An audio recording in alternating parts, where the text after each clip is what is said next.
Allez, bonjour Valentin Després. Bonjour Marie-Sophie. Vous nous avez rejoint pour le Trésor à vos côtés, évidemment. On écoute aujourd'hui cette question que nous pose Isabelle. Elle habite dans les Yvelines. Bonjour, j'ai voyagé en avion et j'ai découvert un morceau de verre tranchant dans mon plateau repas que j'ai croqué. La compagnie aérienne m'a proposé un avoir de 30 € seulement suite à ma réclamation, ce que je trouve totalement dérisoire. J'aimerais savoir, s'il vous plaît, quel est le recours possible pour recevoir un dédommagement à la hauteur du préjudice subi.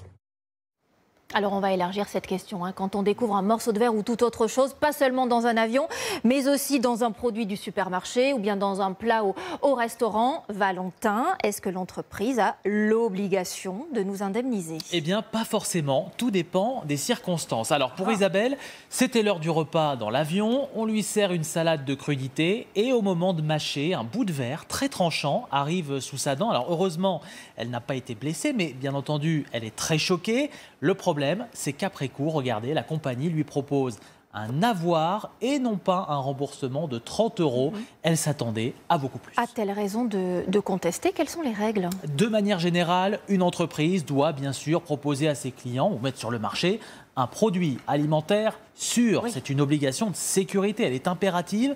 Ce qui veut dire que si vous subissez une intoxication alimentaire, une réaction allergique à cause d'un allergène non signalé ou que vous vous blessez à cause d'un morceau de verre dans votre salade, l'entreprise est présumée responsable. En clair, pas besoin de prouver une faute, mais il faut simplement prouver, montrer qu'il y avait bien un bout de verre dans le plat avant l'ouverture du produit. Là, je vous vois venir, vous allez me dire qu'il faut prendre des photos. Oui, mais ça ne suffit pas parce que l'entreprise peut suspecter un montage ou estimer que c'est vous qui avez mis le bout de verre dans le produit après.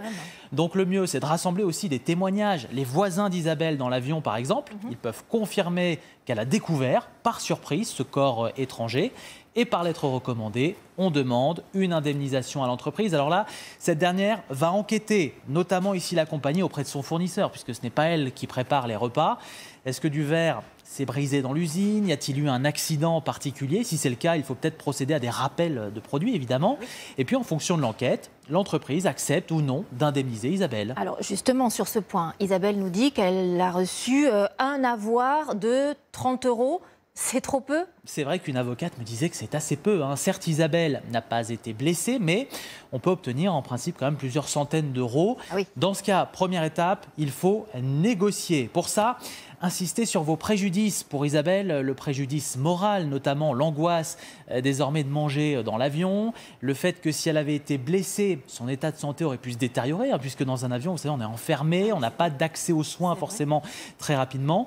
Et puis, elle peut estimer qu'un avoir n'est pas une indemnisation, surtout si elle est traumatisée et qu'elle ne veut plus prendre cette compagnie. Et rapidement, si l'entreprise refuse de négocier? Deux options restent en place. D'abord, signaler l'incident auprès de Signal Conso, ce site internet. Ça peut faire réagir l'entreprise puisque vous savez que votre demande est aussi transmise aux agents des directions départementales de la protection des populations. Ils peuvent mener des contrôles. Et puis, si vraiment le préjudice est important, là, il faut aller saisir la justice avec un avocat pour obtenir une indemnisation.